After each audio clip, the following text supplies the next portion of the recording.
Yes. It's supposed to go to the county, but he's put in the proviso that It'll go off the back. top of that has to come the money to the town, so they're taking the AIM money out of the tax money that would have gone to the county.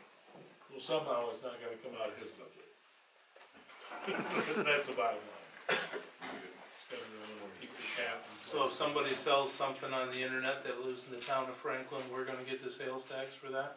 Well, no, this internet tax money would go to the county, but they're going to deduct from the money that would go to the county, the AIM payments. So off the top of that is gonna come the AIM payments.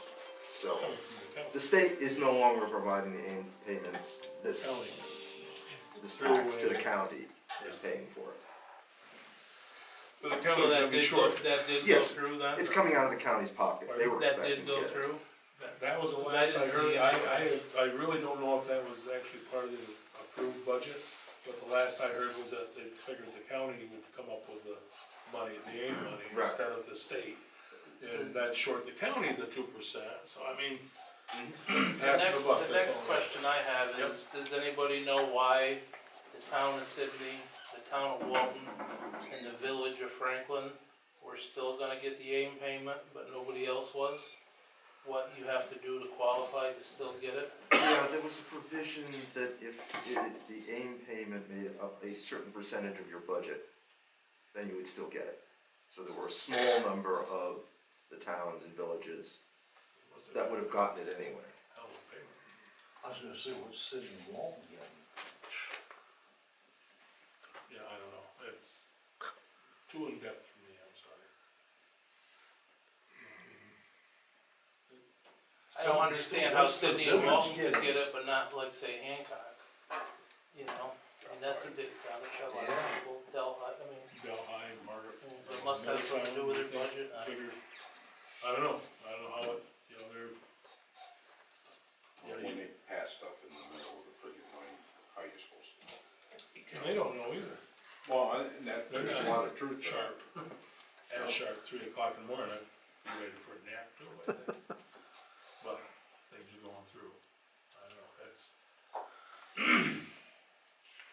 It didn't fix anything, I don't believe. Well, in March, at the advocacy day where the superintendents, all board superintendents, not all of them, but they go to Albany, and there was no mention about losing any of that in the budget, nothing. Then all of a sudden, here we are, It's gone. yeah, 3 weeks later. That's all piece of the They chips, didn't want you to right? bitch. That's all part of the chips, isn't it? It was the second program they But come it's up a- with 3 years ago. Right. Because of the harsh winters we were Right. having and stuff. The chips will stay the same, we're still at, I wanna say 250. And then that paved New York that we used on Jackson Hill, that was 57,000 per year. That's still in there. But not for the winter damage. No, it's the winter damage, and it's just, I can't remember, it's like Well, the 48,000. climate's getting something. better. Or something. Okay. Let me answer questions still, sorry. Yeah. Okay, I think we can open it up now to the concerns. Questions? Yes, Brian? Was there any resolution to that lawsuit from last summer? Haven't heard a thing from there, still, you mean about from the cat sanctuary? Yeah, Nothing, the last I talked to Jim was probably a month and a half ago about that. And he said the lawyers are still talking or something. Or So it's still nothing's- negotiating. Nothing's coming forward.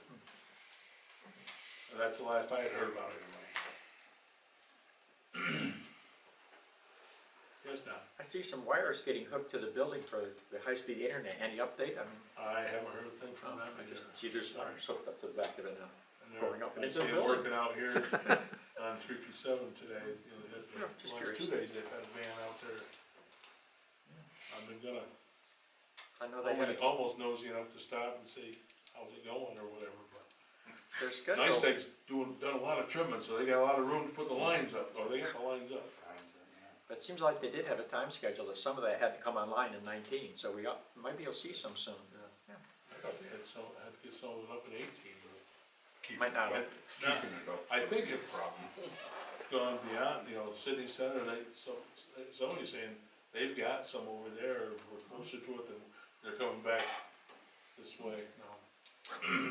I should call Jason and see if he's got any update to it, or, Well, you guys will love this. The other day, we had that windstorm there that Friday and all this stuff was going down. So I was making some phone calls. Jamie was making them to try to get Frontier around. So finally, you know how that goes. So my question was, and I asked Jason, I said, so we got that run down by your place, that comes in on Del Hightower. And then the stuff coming down the hill, no, it was the opposite, stuff coming down the hill, so. First thing he asked me, he says, whose pole was it? You know, what do you mean? He goes, well, if it's on Frontier's pole, even though it's their stuff, it's up to Frontier to clear it. Well, we can't ever get Frontier to clear anything, so this ain't Well, gonna be. Frontier This is has been buried an up issue there though. from when, like, the pole that broke was Frontier pole. And I say it came in and did, because it laid, like, laid across. And it was a fairly new pole. And that's, they said, they were like, this is a Frontier pole. And so he goes, we'll notify. It stayed like that, tied to the tree and, and the vines were going around it and everything else. And down in the hole there, I says to him, I was like, there's a thornapple tree that's got vines that wrapped around it, that's dead now. I says, snow plowing season's gonna come by, that just gonna collect snow, it's gonna pull that right down. He goes, they apparently don't care. And I was like, That's news. and I was like, all right, I says, I figured, he goes, and he was really nice, he's like, no, I know exactly what you're saying, he says, but he says, we make them aware of this stuff, and little to nothing comes around. Well, And when Jason said that to me, I was like, oh, Christ, And it took, how long did it take you to finally contact him? 45 minutes on the phone. But the guy the company that was subcontracted by Delhi that was running, which I think at that time was Hinckley and McCoy, they've had a couple of different ones, but I think it was Hinckley and McCoy were in there. And two of were pulling down in there and they were working, and the first day, the guy was trying to pull through that jungle mess and they were slashing and they couldn't.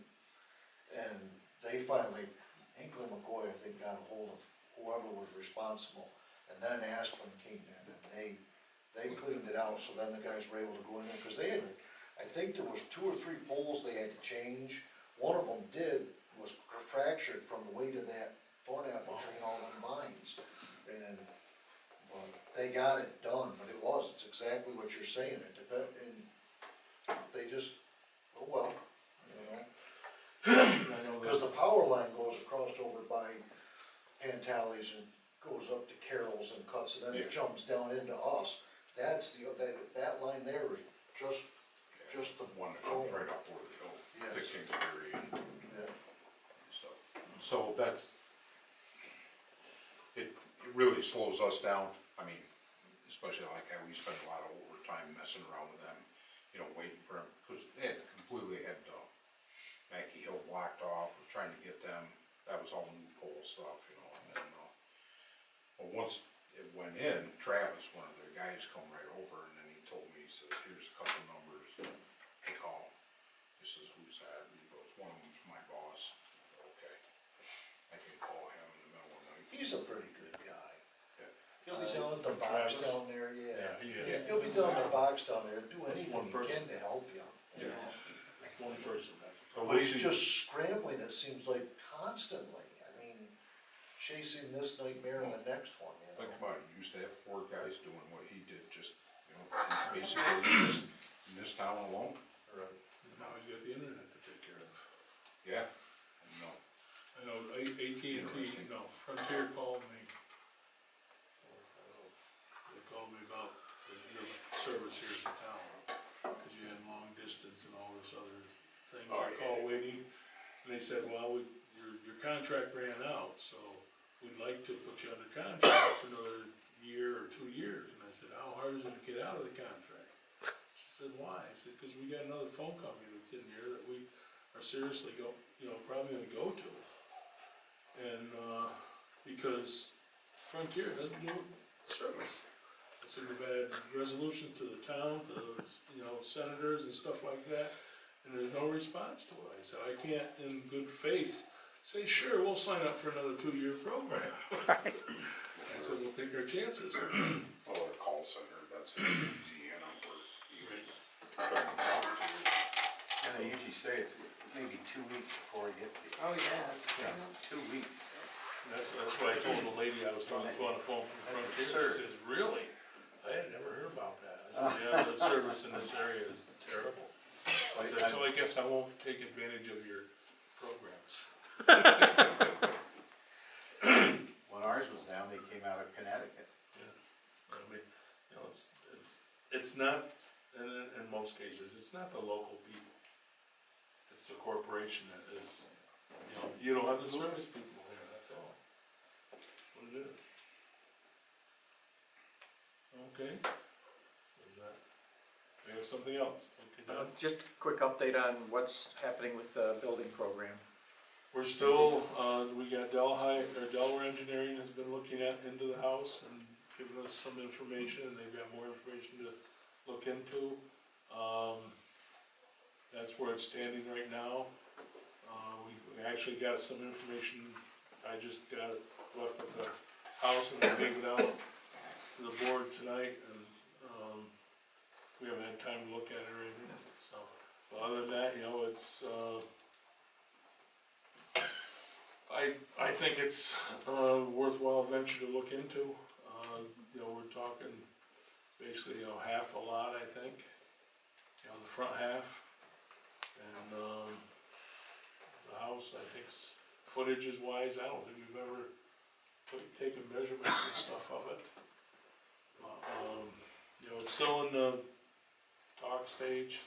Chris has been very good to work with so far. I mean, he could really turn into a person too, but that's, I don't expect that, I mean. But it's it's utilizing the existing building, right, being able to Right. use, okay, yeah, that's what I thought we were working towards. That's what the hope is, unless something Yeah. comes from Delaware Engineering that says, Yeah. it's not gonna worth cost going. you Right. this much, then we definitely gotta reassess the situation. As you know, I mean, Yeah.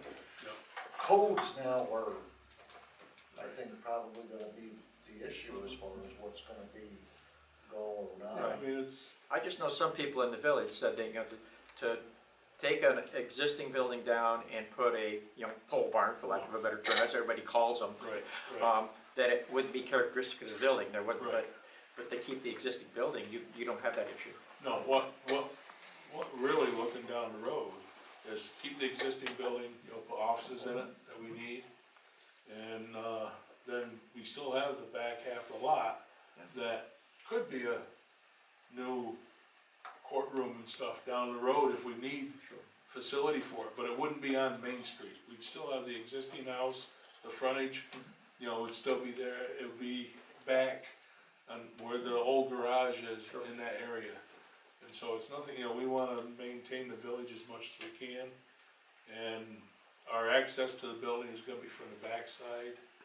If it goes forward instead of the front side. So it's handicapped. The decks and stuff on the porches and stuff, we won't want them to be used because of handicap, it'll all be accessed from the back side, and hopefully we can put a 20-car parking lot in there or something, to handle the parking. And it's, the board feels it's a great venture. I think it is, and I think Chris is very cordial to let us, harass him as much as we have so far. I mean, he's been great to deal with, work with. He's been a great community person. This is, we're really looking to not change the community at all. Utilize the house the way it is, and utilize, I think, what we've looked at is room for the clerk, make an office for the judge and the clerk of the court, and a small code enforcement officer, and actually end up with a what I would call the courtroom, about half the size of this room. So at least it'd be a vast improvement over what they got.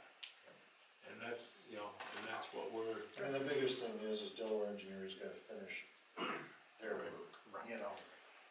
Once they come back and they give us what, you know, then we can start doing pricing and. And there's still hope before next winter. oh, yes, I mean, that's a big thing. The big Yes. push. That is